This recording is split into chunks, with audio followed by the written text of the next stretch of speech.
Cara cari kepuasan yang paling gampang adalah melalui HP, ke YouTube atau ke web biru. Lalu lakukan aksi seterusnya dan lo mendapatkan kenikmatan dan kepuasan instan tanpa harus kerja keras. Apakah lo tipe seperti itu? Mencari kepuasan dengan cara instan dan itu sama sekali gak sehat. Gue akan ngasih tahu lo sumber dopamin aman yang cenderung mudah untuk dilakukan, cenderung aman, dan sebisa mungkin lo cuma perlu di rumah aja.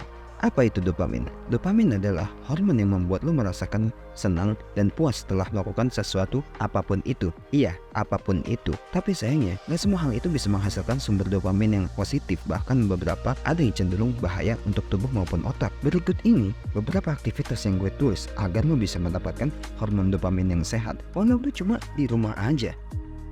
Main game. Hal ini relatif sangat gampang lo lakukan. Lo bisa main game di handphone, laptop, komputer, atau di device lainnya. Hal ini cenderung aman bro untuk mendapatkan sumber dopamin. Ya walau kalau berlebihan ini bahaya bro, karena lo jadi gak suka melakukan aktivitas berat. Pastikan aktivitas dan main game lo seimbang. Main game adalah sumber dopamin aman, tetapi harus lo batasi dengan bijak. Makan. Iya, sudah pasti. Gue sendiri kadang kalau bosan pengen aja makan. Bukan karena lapar, tapi emang karena bosan aja. Gue yakin kalian sendiri pernah melakukan hal yang sama kan? Ini salah satu hal yang menurut gue sakral, karena makanan yang enak bisa menjadi mood booster yang cukup baik untuk melanjutkan aktivitas dan pasti juga untuk mendapatkan dopamin. Walau kadang habis makan, ngantuk atau bahkan malas buat melakukan aktivitas. Selain ngantuk, karena kita emang benci aja sama aktivitas tersebut. Jadi makan adalah salah satu sumber dopamin aman dan lo harus batasi dengan bijak. Boleh makan 20 porsi sehari asal olahraga bro, agar ada pembakaran dan lo nggak akan menjadi gendut dan obesitas.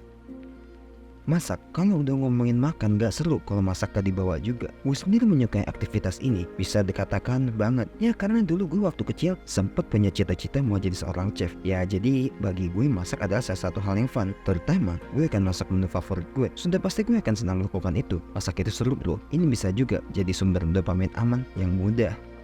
Jalan-jalan. Ya kalau bosan aktivitas paling gampangnya jalan-jalan gak sih? Karena hal ini juga gak makan banyak tenaga dan terkadang lo gak perlu ngeluarin banyak uang buat jalan-jalan. Tapi kalau emang lo gak ada uang buat jalan-jalan, ya lo bisa jalan-jalan ke taman kota, hutan kota, atau taman yang bisa lo masukin secara gratis. Sudah pasti dopamin aman dan gak perlu ada batasan. Paling kalau lo kelamaan di taman lo bisa lapar atau aus aja sih, yang bisa berujung ngeluarin uang. Hal itu gak bagus bila kantong lo gak bersahabat. Baca buku. Gue harus masukkan hal ini walau minat baca masyarakat Indonesia rendah. Gue pribadi suka baca dan gue kalau punya uang banyak mau beli buku dan buat perpustakaan sendiri. Gue akan beli buku apakah itu novel, mengenai film, atau topik lainnya. Walau baca buku terkesan boring dan gak asik, lo bisa gantikan ini sama baca komik. Ya udah pasti komik kan asik, ada gambar jadi gak monoton. Dopamin aman dan gak perlu batasan. Nonton film. Siapa yang gak suka nonton film? Gue sendiri punya harddisk 500 GB, isinya khusus film doang. Gue nonton setiap malam. Ada film series, franchise, film Eropa, Asia, dan masih banyak lagi. Dopamin aman sudah pasti. Cuma kalau lo nonton film keterusan, lo bisa jadi kaum rebahan sih. Panggil buat melakukan aktivitas lain. Dengerin lagu. Ya, kalau gak ada waktu buat nonton film, dengerin lagu aja bro. Ya, ini salah satu sumber dopamin yang aman dan mudah banget. Kalau nggak ke YouTube, dengerin aja playlist favorit lo apa. Main sama hewan peliharaan. Apakah peliharaan lo kucing, anjing, burung, sapi, kuda, ayam, atau mungkin anjing Cerberus? No problem lo, karena ini dopamin yang aman total dan gak ada batasan dalam melakukan hal ini. Ya cuma jangan main sama hewan buas aja kayak aligator atau hewan lainnya, karena lo tahu sendiri lah ya apa yang akan terjadi.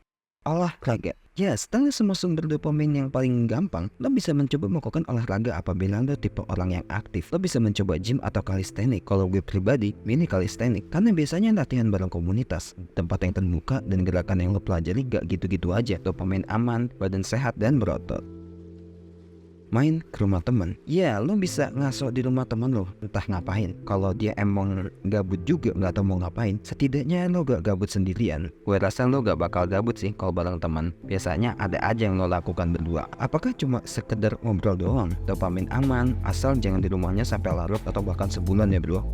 Tidur. Ya kalau lo mati kutu gak tahu mau ngapain, semuanya serba gak mau, ya udah rebahan aja sama tutup mata lo, istirahat. Daripada lo melek cuma bengong kayak patung manekin abis di PHK, lebih baik lo istirahat aja. Ingat, jangan tidur terlalu lama. Tapi apabila lo masih gabut juga gak tahu mau ngapain, gue angkat tangan.